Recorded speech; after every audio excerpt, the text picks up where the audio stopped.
Hi everyone, welcome to the very first webinar of 2024. Super excited to have you all here. We had loads of registrants, which is great to see. People are so keen to hit the ground running in the new year.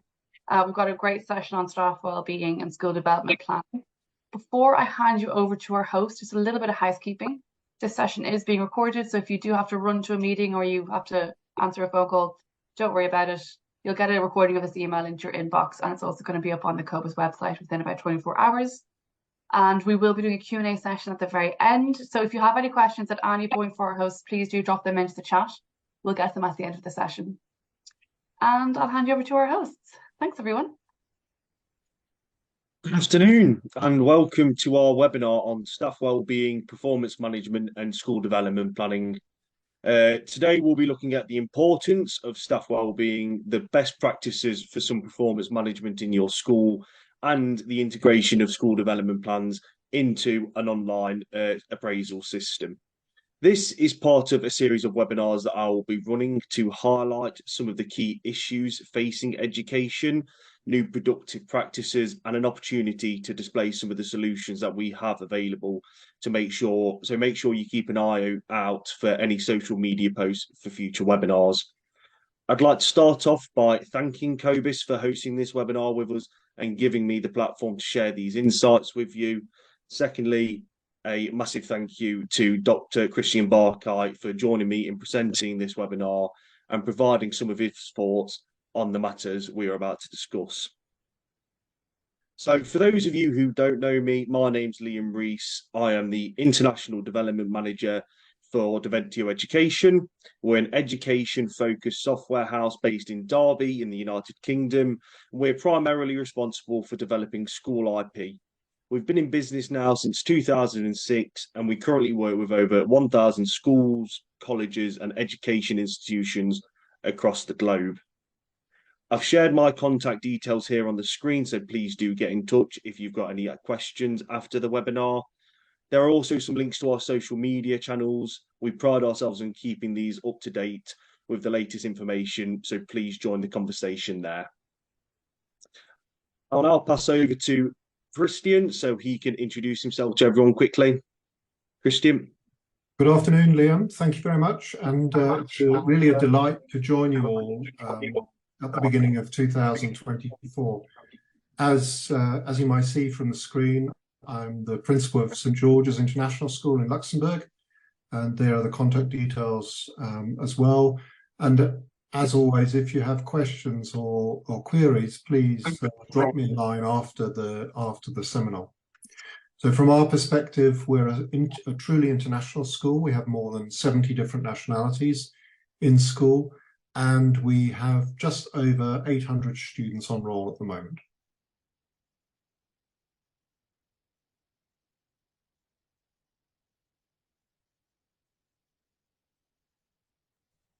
There we go. Right, so thank you, Christian. So what are we going to be discussing today? The presentation is going to be split into 3 parts and doesn't just include slides, but an interactive look at our whole school or college improvement tool. Firstly, we'll discuss staff wellbeing and why it is so important. Secondly, performance management and some best practices. And finally, integration of school development plans and some of the key steps involved. Just before we finish, I'll give you a quick look at the SchoolIP system and how it can help with some of these issues. So on to our first section, staff wellbeing. So why is staff wellbeing so important? There are many benefits as to why staff wellbeing is important in schools. Just some examples: improved teaching quality, well-supported and happy staff members are more likely to be motivated and enthusiastic about their work. This can lead to higher quality teaching and better learning outcomes for students. It can also promote a positive school culture. A culture of well-being can foster a positive and supportive school environment. This can lead to improved relationships among staff members, between staff and students, and with parents and the community. Christian, what are some of the most important things when it comes to staff well-being for your school? I think as Liam, as you say, one of the most important things for us is, because we're working with truly international staff, So they might be originated in the UK, they might be from the US, they might be from Canada, they might be from one of the European countries, they might be from Asia or Australia. One of the things is to make sure that we use really consistent staff feedback about their well-being and build that into their appraisals. One of the things is that we take great pride in recruiting very good teachers who teach high quality lessons consistently, but at the same time we need to make sure that they feel really positive and well supported, and that isn't just by management staff but also by HR, by their colleagues, and that they have a sense of being able to talk to their colleagues in their faculties and their year groups, but also in HR or in different areas, talk to other colleagues about their problems or difficulties or challenges that they might be having. And for us, that's a very much an open door process. So we positively encourage that to happen. And one of the ways in which that works within IP is the appraisal system. The framework for that allows staff to make comments and to raise issues, to look at the professional development. But it's also a question of making sure that that's encouraged throughout the school every day as well. So you have to build that into your school culture. You can't simply say, we're going to talk about your well-being 3 times a year or in a formal session. That has to be an ongoing process. And equally, I think the other important point is that if staff are happy and supported and feel that they're part of that dialogue, then they'll recommend us as well. So even if they move on, if they retire or they move on to different schools, the reputation of the school still remains intact. And indeed, they'll recommend us in the future, even if they've moved on.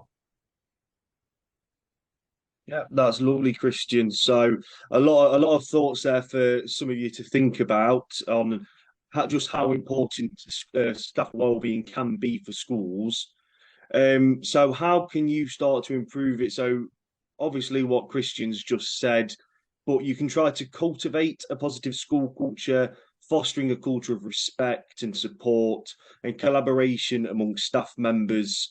You can encourage open communication and active listening, and you can recognise and celebrate staff members' achievements and milestones. And as Christian just said, these things do tend to stick with staff members. If they've had a good experience with you and your school and the staff there, they're going to continue to talk about it in years to come. Even 20 years down the line when they're retiring, they'll be talking about it to new teachers that are just coming into the industry. You can also promote work-life balance by discouraging excess overtime and weekend working. Encourage staff to use vacation and personal days to recharge and consider flexible scheduling options where feasible. Staff members need to have that time to relax and recharge. School life can be very demanding day to day, all day. So having that time to recuperate and get your thoughts back together can be really important for staff members.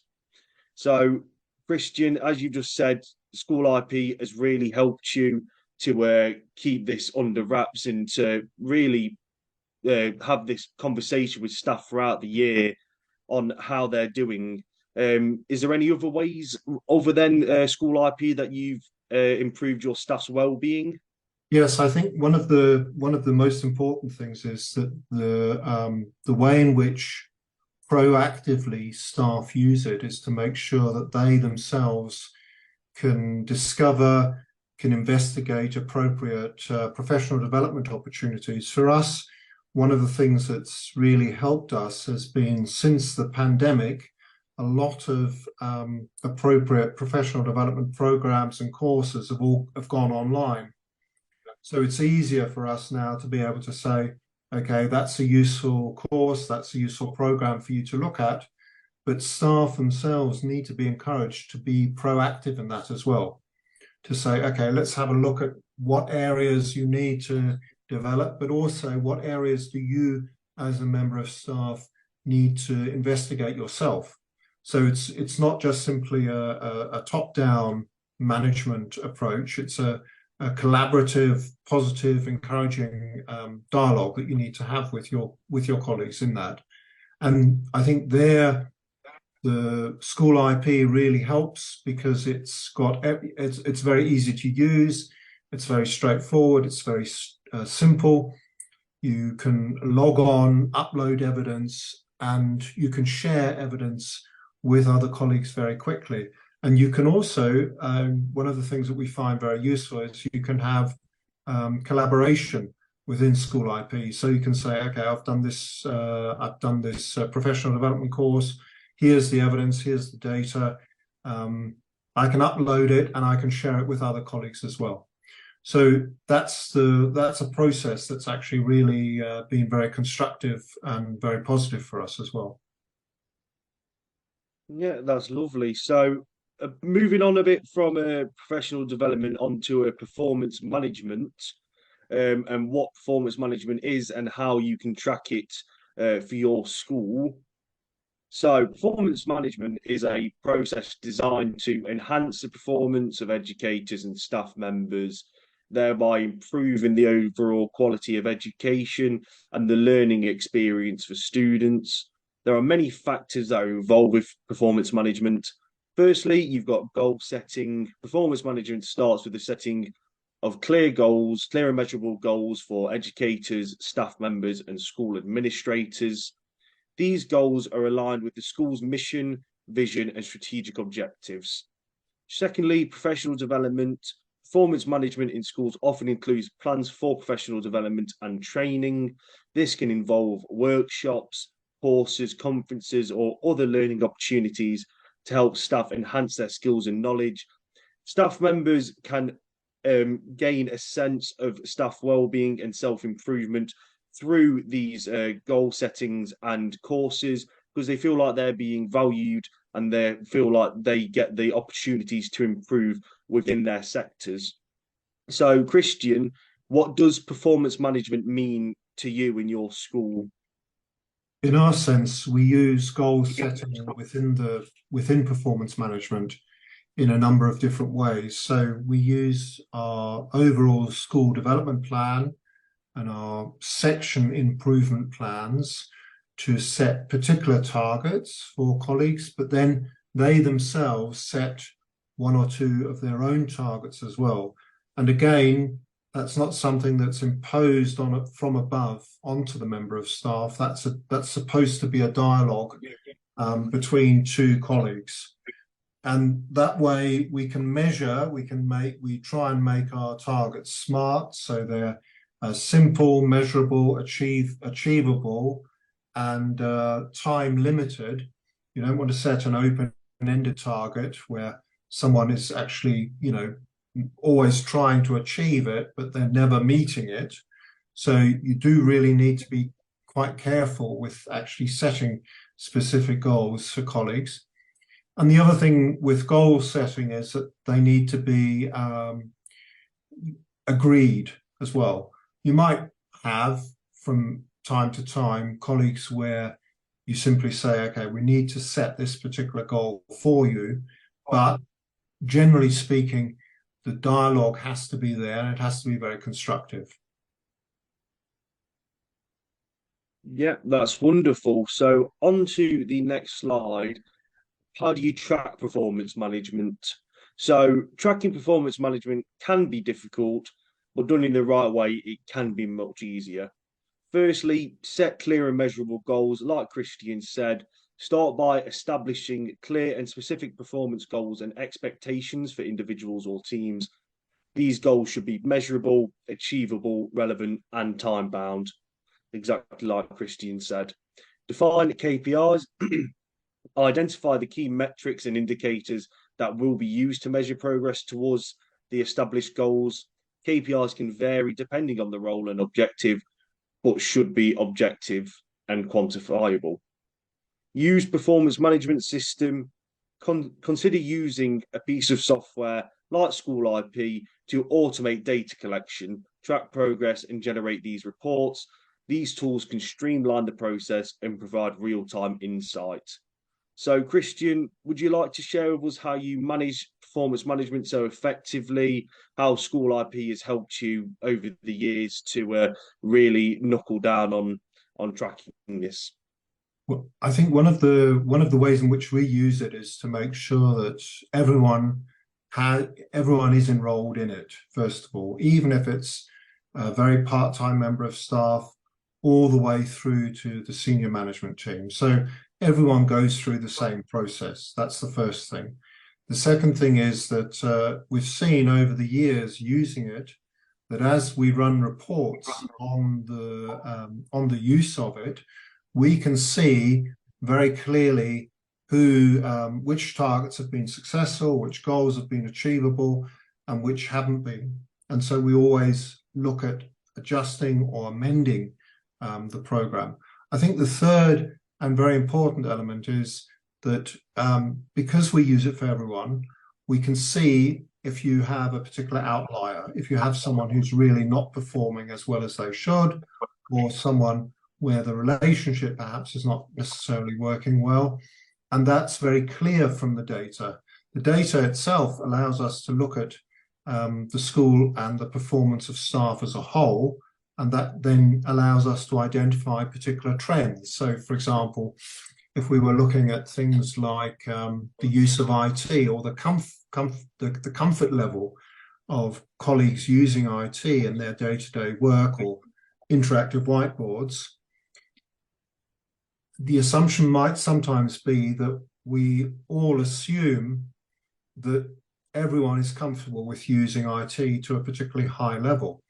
But you might have colleagues who aren't necessarily comfortable with using IT, but they don't necessarily want to come forward. So it's a question of saying, when you're looking at their goals, you can set a very clear and specific goal for those particular individuals, and then the following year look at that data and say, okay, we've actually had those particular colleagues we've identified that have had difficulties with IT, and now they've had courses, now they feel more comfortable. Now that's, in a sense, we're saying you have a situation that's specific to those colleagues, but it's a general concern. We've addressed that general concern by offering those specific colleagues training or support. And the following year, when we look at the data, it's changed. You know, we've got a good level of satisfaction, a good level of positive outcome. So that's a good example of where SchoolIP really works well for us, and the data that we can generate out of SchoolIP in a very simple and straightforward manner is really invaluable, really. Yeah, that's great. Thank you. So just touching on what Chris, you said there with some staff members that might not be as comfortable with IT solutions like this. We have ex-leaders, ex-school leaders who run the lead for our training and customer care. They are there because they know the difficulties that school leaders can have, especially when you've been in the industry for so long. Solutions like this haven't always been around. And the people that we've got here really understand what you might be going through. So we do pride ourselves in trying to provide you with the best outcomes. No, sorry. I just wanted to point out one of the issues has been that previously, before we had an online system, we were doing things by hand effectively. So we'd have meetings, take records, and then we would have to generate reports, which took an inordinate amount of time. Now it takes us very little time indeed to generate meaningful reports, which are very, very helpful in terms of making decisions about where we can allocate resources. So it's really invaluable. Yeah, that's great. That's all right. So moving on to the third and final section, how can school development plans be integrated into an online system that also tracks things like your performance management, like we've just discussed? So what is development planning? Whether you call it a development plan or an improvement plan or a raising attainment plan, it goes by many names, but typically this is a document that is centrally available to be used by senior and curriculum staff, which is utilized to identify strategic objectives for improvement. This plan may cover a single year or alternatively it may cover a 3 or 5 year period. So, Christian, how have you found it being when integrating a school development plan into SchoolIP? Well, one of the things we do is our current school development plan is a 2-year one. So it covers this year, this current school year, and next school year. And essentially what we do is we have about unfortunately about 17 pages long. So, you know, it's a detailed program, and we essentially integrate it into SchoolIP.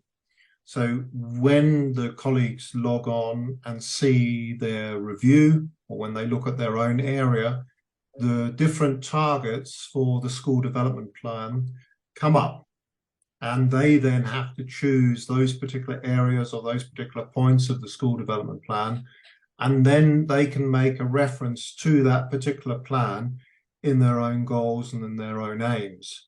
And the same with the school improve or the section improvement plans that we have for primary and secondary. So the important impact here is that the school development plan always remains in people's minds. You know, I work with the school development plan and the school improvement plans every day. Colleagues who are teachers don't necessarily do that. So it's important to make sure that everyone's aware of the aims and goals of the school, even though they might be a full-time teacher. And so it's important to have that ability to reflect and to be reminded of the school development plan whenever they're logging on to their area on SchoolIP. So that's exactly. that's really the other thing is the other important thing is that we can run reports on how many staff have successfully met their goals according to the school development plan or the school improvement plan, and which areas of the school development plan is the focus on. Obviously, the school development plan covers all areas of the school, and most of our teachers and TAs will be working on the educational areas, but it's still important to recognise that there are other areas of the school that are equally important to the school development plan as well. So it gives us an overall view of saying, okay, we're meeting this target, we're exceeding this target. Maybe that particular goal, that particular target was too pedestrian because in the 2-year plan, we've met it in the first year. We've already met it in the first year. And equally, you might look at in 2 years' time, we need to say, okay, we need to review or amend one of the elements of the school development plan because it's just simply not achievable. But that flexibility and that ability to look at the data in terms of how it's being actually used by staff is the way in which we use SchoolIP. So we can drill down into the individual staff data using this tool, which is, you know, incredibly useful for us. Yeah, and that is one of the main things that we want SchoolIP to be able to do. It's to make sure that everyone is kept up to date with all of their responsibilities within the school, whether that's a teaching assistant or someone on the leadership team. With the SchoolIP system, you're getting email reminders, you've got access to anything that you are directly involved in. It's about making sure that people have those reminders in place when, as Christian said, it's not something that they might be thinking about on a day-to-day basis. So next, we're going to just take a quick look at the system. So this is the SchoolIP system. Starting off from where we were just talking about with development planning, this is what your development plans will look like within the system. So here you've got your list, all of your objectives contained within your plan, with the option to add in any success criteria that you may want, broken down into smaller plans, as well as linking in with staff members that are involved and any monitoring that you may want to be carried out for this objective. And now the main benefit of the development plan within SchooliP is being able to generate these reports very quickly. As Christian said a moment ago, this can take a long time if you're doing it by hand every time you've got a meeting. But with the system, you are able to generate a live document anytime you need. This can be broken down into a few different plans, such as an action plan as well. So if you're wanting to include some more data, such as each of those smaller activities underneath the actual objective, then you can do. You're also able to add in some graphs so you can get a quick broken down of view of what's been going on. Like, as I mentioned, this is live. Anytime something is updated within the system, it will update in this as well. And you can also delve down further into sort of like the staff view and how the staff members will see what they are involved in with the development planning. So if I go into one of these portfolios here, you've got the SDP activities section. Now, this is all of those objectives that this staff member is directly involved in. So they are getting reminders, they've got progress reports saying how far along they are. It's about making sure they've got the information there to successfully carry out their roles within the school. Now, there is a lot of other features within the SchooliP system. This is just the portfolio for an individual staff member, but you can include stuff like objectives. So these can be personal. These can link in with those school development plans like we were just talking about, or you can link it in with a priority if you've got those outlined as a school. You can also include anything like monitoring, standards. This is not just a system for teachers. This is teaching assistants, maintenance workers, HR staff, leadership teams. So any standards for different roles can be added into this system. You've also got the ability to talk about stuff like self-evaluations and inspections within SchooliP. Now, this is the UAE CEF that is used in Dubai, but we have a wide range of frameworks that are available in the system. But this just gives you an idea of what we are able to do. Loads of space for free text. You can leave your gradings in here as well. Any evidence or links to your development plan that you think are useful. There's loads of other things, CPD training, staff members can request to go on these courses. So like what we were talking about at the start with staff wellbeing, staff can request to go on a course if they think it's going to improve their opportunities within the school, to improve their learning, to provide better outcomes for their students as well. So yes, as you can see, there's loads of different aspects of the SchooliP system. I am cautious of time though, so I'm not going to go through loads of the system now. But if you want to take a further look, please do get in contact with me.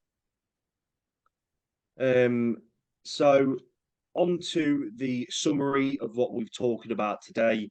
So the IP suite supports strategic whole school and college curriculum area planning.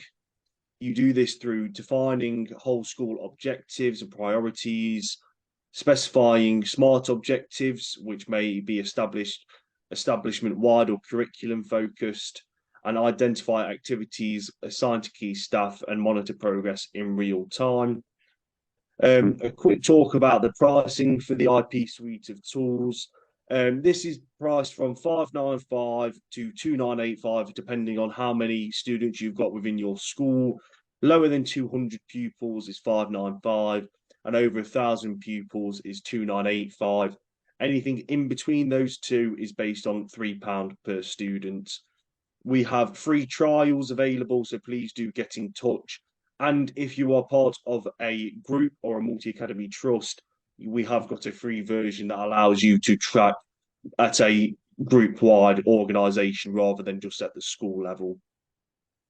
So if you're interested, you can book a demo through the QR code here, or the slides will be available afterwards, as well as the recording. Our contact details again, if you'd like to get in touch. So thank you for watching. As I said, this will all be available after the webinar. I'm sure Maeve will be sending all of this out, so you've got access to it at a later date. But yeah, thanks for watching. Perfect. Thank you both so much for your time. That's great. We've got a huge bunch of questions in the chat. Liam, actually, if you want to just go back to that other slide with your contact details on it, just while we're going through the questions, Yep. people can make a note of that if they want to.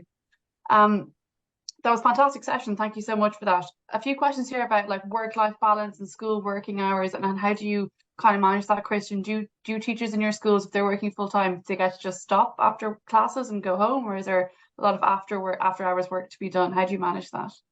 I think that's a combination of the individual, really. I mean, sometimes we try and give them generally for secondary staff, they have 30 contact periods a week, or 30 periods a week, and roughly we try and give them about 5 or 6 non-contacts out of those 30. And our expectation is that we tend to want them to go home at the end of the school day. That doesn't always happen, because teachers and teaching assistants are conscientious, and so they like to mark and prepare for the next day. One of the things we've noticed is we want to really actively encourage staff to share resources with each other, whether it's within the faculty or within a key stage in primary. So we try and keep curriculum resources. We try and share curriculum resources, teaching resources as much as possible, so that we're not trying to reinvent the wheel. And we try to really positively encourage staff to have a reasonable work-life balance. I think in the modern approach to education, you can't expect that you're simply going to be able to teach your lessons and then switch off the remainder of the week. That's not going to happen, because you always need to provide feedback. You always need to provide additional support for your students, deal with parental questions and so on. But it is important to have a constructive dialogue with colleagues to say, okay, is this too much? You know, how can we optimize your approach to your lessons, for example? You know, can we help you, particularly as a teacher new to the profession or beginning out on your career in international school? How can we help you in terms of addressing this issue? And the other thing is, of course, that we have to be constructive. You can't simply say, these are, you're not managing, so therefore you're not doing very well. It's more a question of making sure that everyone's got the support that they need. And the support has to be constructive and positive. Absolutely, that's a great answer, Christian. Thank you. Someone's asked, can you share some examples of effective career progression opportunities provided to staff at your school, and how these have contributed to overall job satisfaction and performance? I think one of the elements with within our primary section is that we have our regular TAs and teachers, and then we have essentially lead teachers and achievement and progress coordinators, who essentially run their key stages, but they're qualified teachers, experienced teachers that are out of school. But also we actively encourage our TAs, for example, to take on teaching qualifications and then to move into teaching as a teacher rather than as a supporting role. I would certainly say that the work that my TAs do in the school is just as important as the teaching role, because they provide the support and encouragement for individual students and small groups. But also you always need to make sure that internally within the school, there are opportunities for career progression. So whether they're taking on a middle management role or a leadership role, and the vast majority of my teaching staff who are in more senior positions have come from within, rather than have been external appointments. And that's a good indicator over time of the quality of my teaching staff and colleagues. Definitely, yes. Thank you so much for that. Emily has asked, how do you review or track the impact of staff development on student outcomes? I mean, it's obviously got to be quite difficult. Is that a feature within the IP suite, or is that something you do throughout the school regardless of what kind of platform you're using? No, we'd do that regardless of what we were using, and we were doing that before we introduced IP as a staff development tool. I think one of the important points is that staff development is obviously important in its own right, because you want to encourage student performance to improve. One of the issues we have is that because we're an international school, because we're a relatively small school, we do have changes in student performance year on year, because you might have families who move into the school, who leave the school, and equally, if you have a smaller cohort, then the student performance and student outcomes do actually fluctuate from year to year as well. So I think one of the important things about professional development is to make sure that it's tailored to the needs of the particular member of staff, but also tailored to the needs of the school. You can't simply say to a member of staff, choose what you want, because it's going to help your own career or your own professional situation. It also needs to be clear that it's going to be a benefit to the school, because it's an investment for both the individual colleague and the school as a whole. Absolutely. Thank you so much. Someone's asked here, with the IP suite, does school size matter? I mean, a lot of COBIS schools are vast, but we do have a lot of much smaller schools. Does that impact how they use the platform? No, not at all. Sorry. We've got schools with sort of 25, 50 students here in the UK, smaller schools with a handful of staff. And then on the other hand, we've got colleges who have got hundreds of staff members. So it's just about getting everyone set up in the right way. But there is no limit on what you can have in the system, the amount of staff members, the amount of objectives per those staff members. It's a limitless system that links in with everything else in the system. So being able to set up those collaborators, having those links in with the senior leadership team and your line managers, yeah, there's no limit. Thanks. And someone else has asked here a very pertinent question anyway. How user-friendly is it? Like, would you need one person to look after this solely? Is it something that you expect everyone to use across the board? How would that work? I think from our perspective, as a user, it's really friendly. It's really straightforward.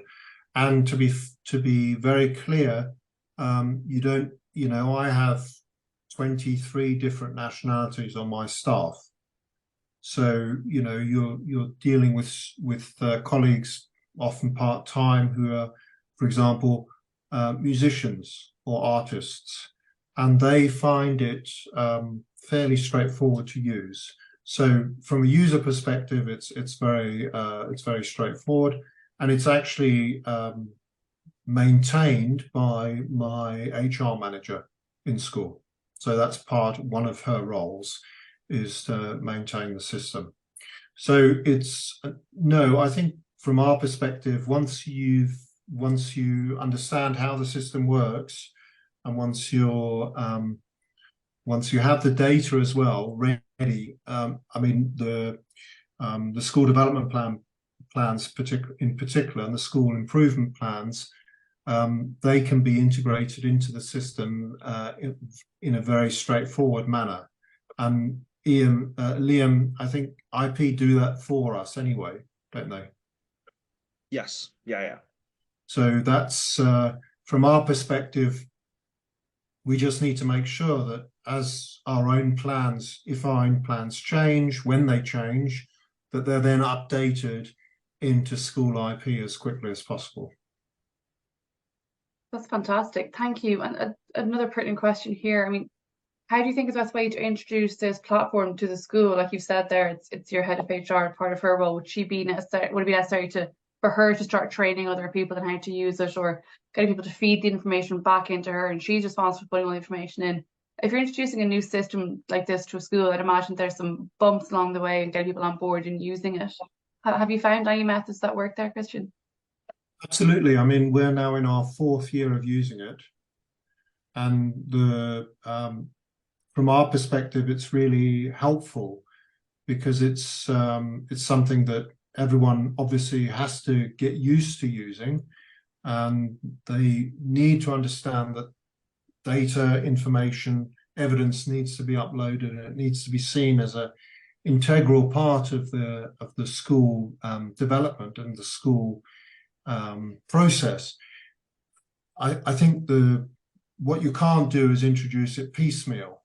So you have to say, okay, everyone's going to do this now, but you can go through a process of saying, okay, we're going to do some training on it, make sure that people are familiar with how to use it, and then roll it out. I don't think from our perspective that it would have been successful if we had tried to do it piecemeal. Say, okay, we're only going to introduce it for early years or for primary or for secondary or only for the office staff. You know, it's more a question of saying it's an overall universal system. And the other point is to show staff and colleagues very practically how beneficial it is as well. It's not just a question of saying it's a system that, you know, the school wants you to use.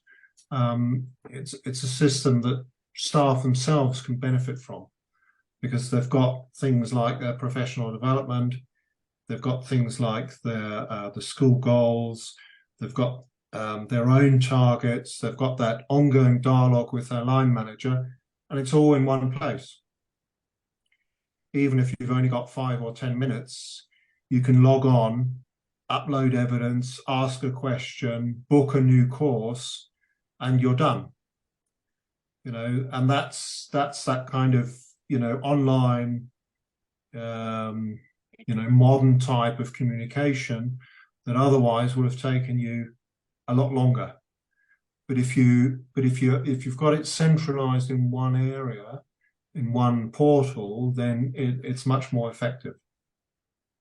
Yeah, so I imagine much easier to get that buy-in that you mentioned as well. That's absolutely important. Yeah. Great. We've got time for probably one more question that's come through. Kind of sort of broadly there, Christian, what sort of development goals do you put in for your teachers? What we tend to do is to have one that's generally on the school development area. So if we were looking at, for example, the increased use of